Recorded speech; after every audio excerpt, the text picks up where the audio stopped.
तो आज से हम लोग class 10th NCERT Hindi medium का किताब का सॉल्यूशन करने जा रहे हैं। पहला चैप्टर है हमारा वास्तविक संख्या। वास्तविक संख्या में 4 एक्सरसाइज है, 1.1, 1.2, 1.3, 1.4। तो ये है 1.1 का सॉल्यूशन। ठीक है, तो एक एक करके हम लोग 5 क्वेश्चन 1.1 में है, हर वीडियो में हर क्वेश्चन में। ये वीडियो में हम पहला क्वेश्चन सॉल्व करेंगे। तो पहला क्वेश्चन क्या है, निम्नलिखित संख्याओं का एचसीएफ ज्ञात करने के लिए यूक्लिड विभाजन एल्गोरिथम का प्रयोग कीजिए। तो पहला क्वेश्चन में हम लोग को एचसीएफ निकालना है यूक्लिड विभाजन एल्गोरिथम का। तो पहला क्वेश्चन क्या है, 135 और 225 का हमको यूक्लिड विभाजन एल्गोरिथम का उपयोग करके एचसीएफ निकालना। ठीक है ना।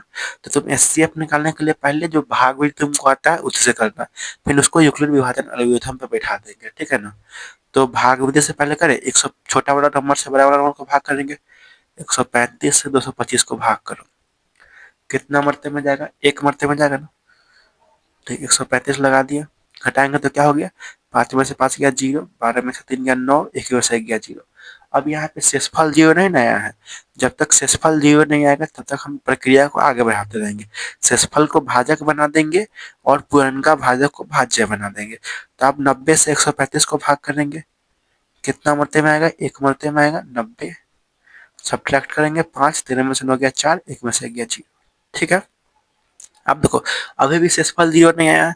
जब तक शेषफल 0 नहीं आएगा तब तक प्रक्रिया आगे बढ़ाते रहेंगे। अब शेषफल को क्या भाजक बना देंगे और पूरन का भाजक को भाज्य बना देंगे। तो 45 से 90 को भाग के 2 मरते में लग गया, 90 बराबर, घटाएंगे तो 0 आ जाएगा। अब देखो शेषफल 0 आ गया।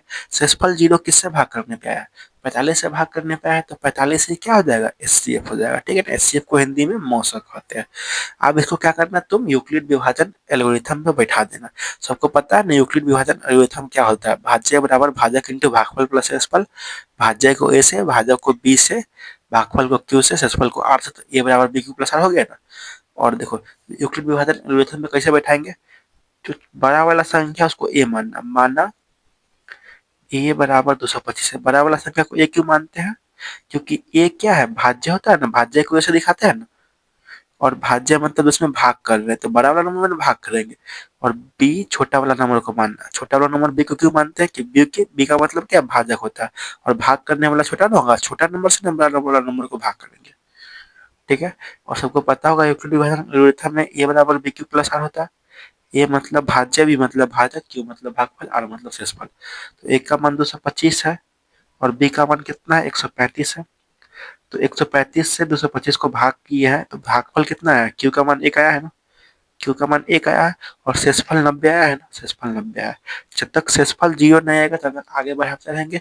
और शेषफल 0 जिस भाजक जिससे भाग करने पर शेषफल 0 आता है वही एचसीएफ होता है। अब 135 क्या बन जाएगा, 135 क्या बन जाएगा, 135 बन जाएगा भाज्य। और शेषफल क्या 90 था, तो 90 क्या बन जाएगा, भाजक बन जाएगा। अब 90 से भाग किए 135 को, तो भागफल 1 आया है, क्यू का मान 1 है। और शेषफल कितना 45 आया ना, अभी भी शेषफल 0 नहीं था। तो फिर क्या किया, 90 को बना दिया क्या भाज्य और 45 को बना दिया भाजक। 45 से भाग किया है तो भागफल कितना 2 आया है और शेषफल 0 आ गया है। यहाँ शेषफल 0 आ गया है और शेषफल 0 आया है 45 से भाग करने के लिए पर, यानी कि जिससे भाग करने पर शेषफल 0 वही एचसीएफ होता है। तो एचसीएफ 135 और 225 का कितना हो जाएगा, 45 हो जाएगा। ठीक है। एक का 2 नंबर क्वेश्चन में किसका एचसीएफ निकालना है, एक का 2 नंबर में हमको एचसीएफ निकालना है किसका, 196 और 38,220 का। तो वही मेथड करेंगे, पहले हम भाग वाला विधि से एचसीएफ निकाल लेते हैं और फिर न्यूक्लिड विभाजन एल्गोरिथम पे बैठा देंगे। तो 196 से हम 38,220 को भाग करने चलते हैं। पहले देखो, पहला अंक 3 है, दूसरा अंक 8 है, तीसरा अंक 2 है। मतलब 196 से 382 का यूज करेंगे ना, 3 अंक का यूज करके भाग करेंगे ना, तो एक मरते में लगेगा, तो 196 हो गया। अब सब्ट्रैक्ट करो, 12 में से 6 गया 6, 17 में से 9 गया, 17 में से 9 जाएगा कितना 8 हो जाएगा, 2 में से 1 गया 1। अब 2 तो देगा ना, फिर 9 मरते में रहेगा, 9 मरते में कितना हो जाएगा, 9 चौक 54 के 4, हाथ में 5, 9 81, 5 86, 9 8 70। अब सब्ट्रैक्ट करें, 12 में से 4 गया 8, 15 में से 6 गया 9, 7 में 7 गया 0, 1 में से गया 0, बस हो गया। अन्य कुछ ना उधरेगा, दोनों कट खत्म हो जाएगा। 7 में 7 गया 0, 1 में से गया 0, अब ये उतरेगा। अब 196 का टेबल 5 बार पढ़ोगे तो 980 आ जाएगा। देखो 196 से ही भाग करने पे शेषफल 0 आ गया ना, मतलब 196 ही मौसा इसका हो जाएगा, एचसीएफ हो जाएगा। जिससे भाग करने पे शेषफल 0 आ रहा है वही एचसीएफ हो जाएगा। ठीक है, एक ही बार में इसका एचसीएफ निकल गया, एक ही बार भाग करने पे एक ही बार में शेषफल 0 आ गया। इसको अब यूक्लिड विभाजन एल्गोरिथम पे बैठा है। बड़ा वाला नंबर को ए मानते हैं ना, तो माना ए बराबर 38,220 और बी बराबर 196।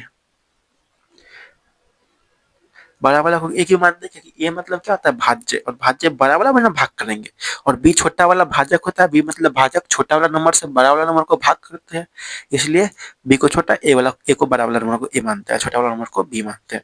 और यूक्लिड विभाजन एल्गोरिथम से ए बराबर बी क्यू प्लस होता है ना, भाज्य बराबर भाजक इंटू भागफल प्लस शेषफल, सिंपल सी बात है।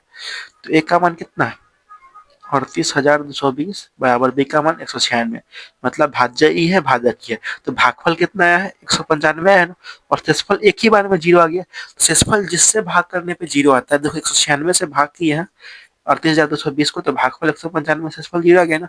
शेषफल 0 जिससे भाग करने पे वही एचसीएफ होता है।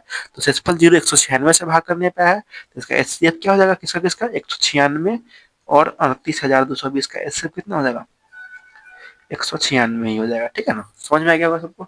अगला क्वेश्चन क्या है, 3 नंबर में, एक का 3 नंबर में किसका किसका मौसा निकालना है, 867 और 255 का। 867 और 255 का पहले वैसा ही भाग विधि से करेंगे, फिर यूक्लिड विभाजन एल्गोरिथम पे बैठा देंगे। तो पहले छोटा वाला नंबर से भाग विधि से करें, 255 बराबर 867, कितना मरते में लगेगा, 3 मरते में लगेगा ना। 5 के 5, 7 में 1, 5 1 16, 2 6 1 7, सब्ट्रैक्ट करें, 7 में से 5 गया 2, 6 में से 6 गया 0, 8 में 7 गया 1। अब देखो यहाँ पे शेषफल 0 नहीं है, तो आगे प्रक्रिया बढ़ाएंगे, शेषफल को भाजक बना देंगे, पूर्ण का भाजक को भाज्य बना देंगे। भाजक मतलब जिससे भाग कर रहे हैं, भाज्य मतलब जिसमें भाग कर रहे हैं, और भागफल मतलब भाग का जो आंसर आया है, शेषफल मतलब नीचे जो बच गया। अब 102 से कितना मरते में, 2 मरते में लगेगा, 204 हो गया, कितना बचेगा, 51 बचना गया। अब अभी शेषफल 0 नहीं आया, तो शेषफल को क्या बना देंगे, भाजक बना देंगे, और पूर्ण का भाजक को भाज्य बना देंगे। अब 2 मरते में लगेगा ना, 2 मरते में लग गया, और शेषफल यहाँ 0 आ गया। शेषफल 0 किससे भाग करने पाए, 51 से भाग करने पाए, तो 51 ही क्या हो जाएगा, मौस हो जाएगा। अब इसको यूक्लिड विभाजन एल्गोरिथम पे बैठा दे।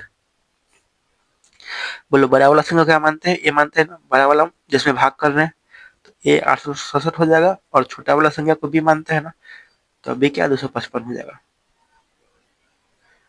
और सबको पता है यूक्लिड विभाजन एल्गोरिथम से ए बराबर बी क्यू प्लस आर होता है ना। ठीक है, अब देखो ए का मान कितना 867 है, और बी का मान 255 है। 255 से 867 को भाग के, तो क्यू का मान मतलब भागफल 3 आया है, और शेषफल कितना 102 आया है ना, शेषफल अभी 0 नहीं है, तो अब आगे प्रक्रिया किए थे। अब पुरनका के जो भाजक था वो भाज्य बन गया था, और पुरनका शेषफल भाजक बन गया था ना। 102 अब भाग के थे, कितना है, भागफल 2 आया है, और शेषफल कितना 51 आया है ना। अभी भी शेषफल 0 नहीं था, तो क्या हो गया था, 102 क्या बन गया था, भाज्य बन गया था, और 51 भाजक बन गया था। 102 बराबर 51 इंटू भागफल 2 आया था, शेषफल 0 है ना क्या। अब देखो शेषफल 0 आया, शेषफल 0 किससे भाग करने पे है, 51 से भाग करने पे है, तो इसका एचसीएफ क्या हो जाएगा, दोनों का 51 हो जाएगा। तो 67 और 255 का एचसीएफ क्या हो जाएगा, 51 हो जाएगा।